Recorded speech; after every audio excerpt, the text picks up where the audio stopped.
Beaux-Arts, l'Orchestre national et la Monnaie renforcent leur collaboration.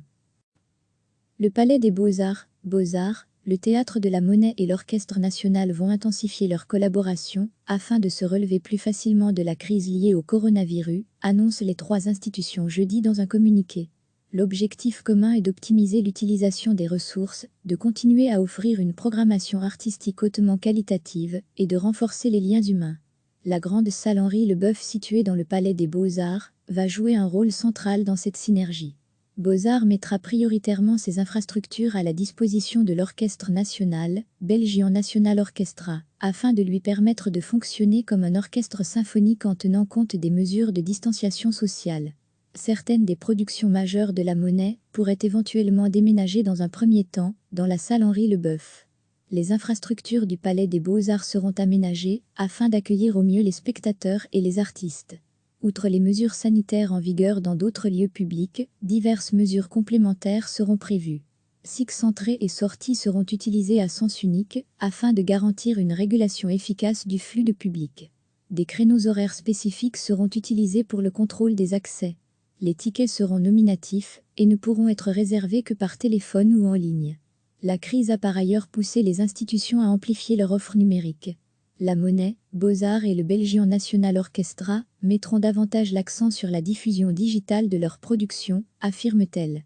Sur le plan artistique, la programmation du début de la saison sera adaptée si nécessaire, car le nombre maximal de musiciens dans l'orchestre ne pourra pas être dépassé.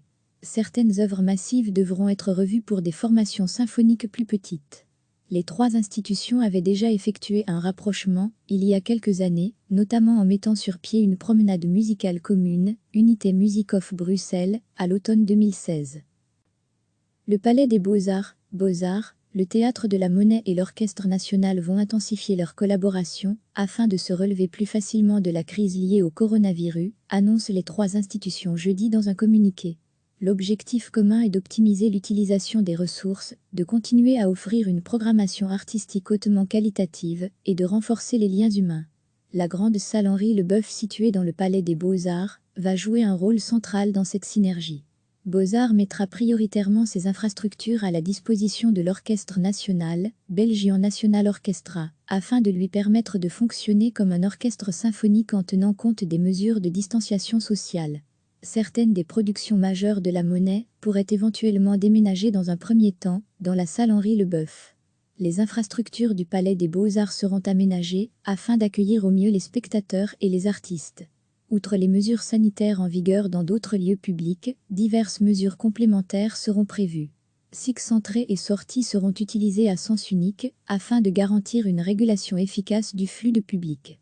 Des créneaux horaires spécifiques seront utilisés pour le contrôle des accès. Les tickets seront nominatifs et ne pourront être réservés que par téléphone ou en ligne. La crise a par ailleurs poussé les institutions à amplifier leur offre numérique. La Monnaie, Beaux-Arts et le Belgian National Orchestra mettront davantage l'accent sur la diffusion digitale de leurs productions, affirme-t-elle. Sur le plan artistique, la programmation du début de la saison sera adaptée si nécessaire, car le nombre maximal de musiciens dans l'orchestre ne pourra pas être dépassé. Certaines œuvres massives devront être revues pour des formations symphoniques plus petites. Les trois institutions avaient déjà effectué un rapprochement, il y a quelques années, notamment en mettant sur pied une promenade musicale commune, Unité Music of Bruxelles, à l'automne 2016. Cliquez sur s'abonner pour recevoir les dernières nouvelles.